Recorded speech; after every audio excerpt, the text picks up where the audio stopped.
Hi and welcome to The Cliff. Some of you will know that I've been sending out signed framed lyric sheets of the lyrics that I've written for songs that I've either written fully myself or co-written with other people, but the lyrics being all mine. And with them, I've been sort of going back and revisiting the songs and sort of delving into why and how I wrote the songs. And so what I've been doing is writing a synopsis of my sort of memories of where and when and why the song was written. And I found it really quite interesting, and it's reawakened lots of memories.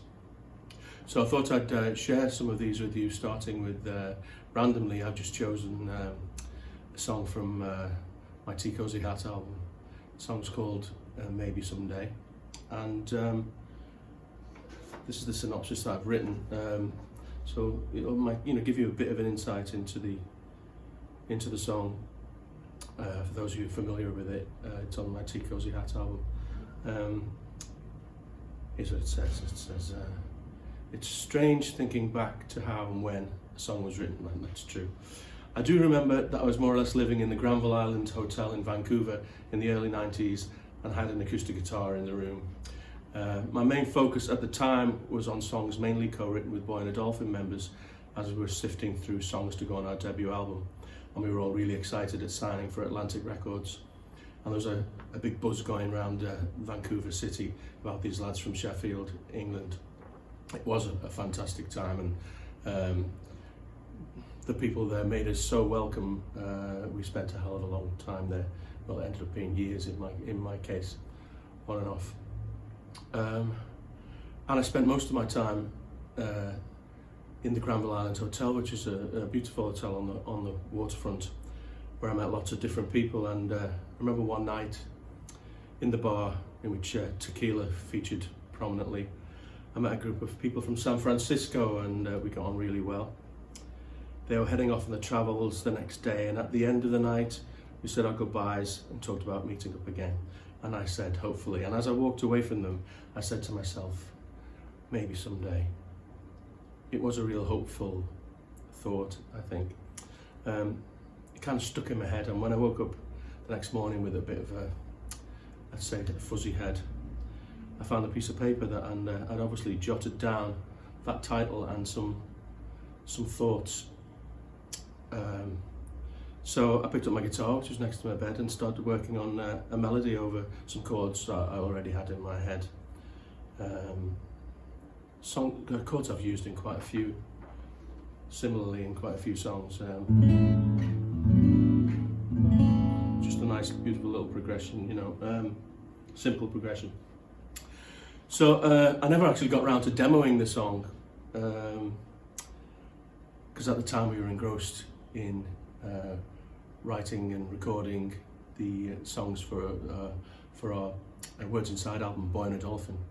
And I didn't particularly think that this song had that sort of, let's say, Boy and a Dolphin feel for it. So I sort of shelved it, and I think I played it at some acoustic shows just on my own, the way I'd written it. But eventually, I think it took 7 years until I was working on my first solo album, and I revisited it and recorded it in Yellow Watch Studios in Sheffield with Pete Biggin, who's now with Level 42. He was on drums, Marcus Axelby on bass, Shez Sheridan, who's from Richard Hawley's band. He played all guitars, except for the basic acoustic guitar that I played, and John Trier, Hawley's keyboard player, and percussionist and bass player Colin Elliott, who was co-producing the album with me. And I've been used to just doing the song on acoustic guitar, so it's a song about missing friends, I suppose, and then I obviously extrapolated as I went along and added some extra vibes to the whole thing about just meeting someone in a bar. Although it was a special night, that, and I actually did get to meet a few of them when Boy and the Dolphin got around to touring, and we played at the Great American Music Hall, it's called, in San Francisco, which is a fabulous venue. And they'd contacted my manager, Sam Feldman, to say they'd be at the show. So we arranged to meet them backstage after the show, and we had a drink, and it was great to see them again. So I'll play along with the track, and as I did go back, because obviously you don't, as an artist, you don't listen to yourself that much after something's recorded because you spend so much time on it. But it kind of, as I listen to the song, you know, little things come back to me. So I'll just sort of, I'll play along with it. Okay. Maybe someday. Yeah. These are the chords I was talking about. And nighttime won't take. Nice ringing out chords, vocal chords. Time to get through. Yeah, maybe someday.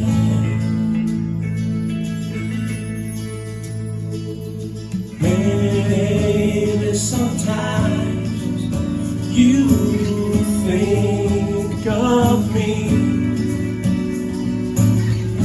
Maybe you smile at some fond memory. Yeah, maybe someday. Maybe someday. There's the first change.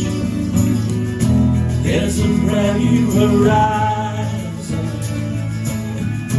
People tell me it's true, but I don't see anything in you. Oh, but maybe one day The build-up. I'll break out of this town. Here come the drums.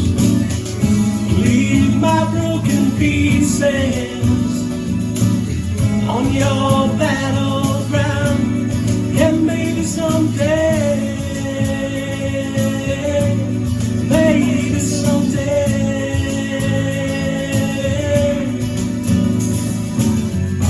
and the bells will be tolled, and my freedom will ring. When I wake from this long, lonely dream,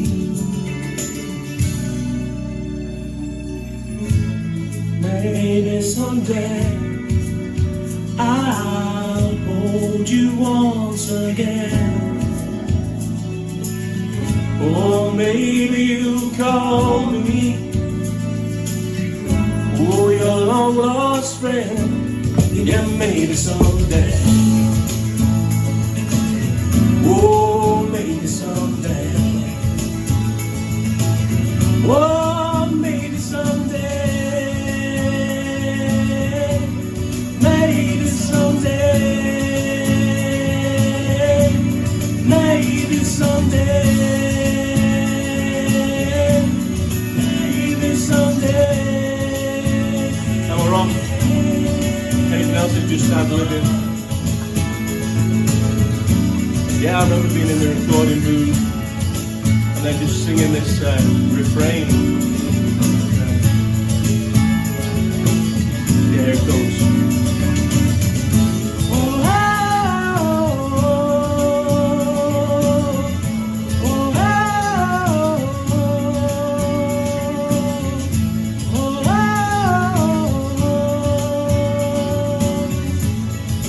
Yeah, I got them just to, when we dropped down, I said, just keep it going, and I'll make up as I go along.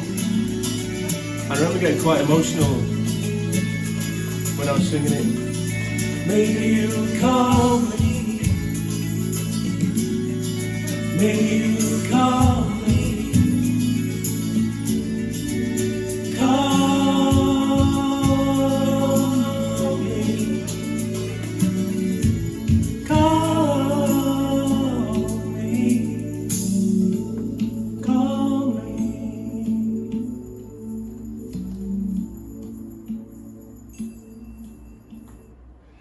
Yeah, covers maybe someday. So hope you've enjoyed sort of delving into the song a little. Maybe if you haven't got it, then grab it on Spotify or Apple Music or Amazon, and maybe when you listen to it now, you'll have a little bit more insight into how and why it was written. So I'm John Reilly. I hope you enjoyed that, and I'll be back with another song very, very soon. Cheers.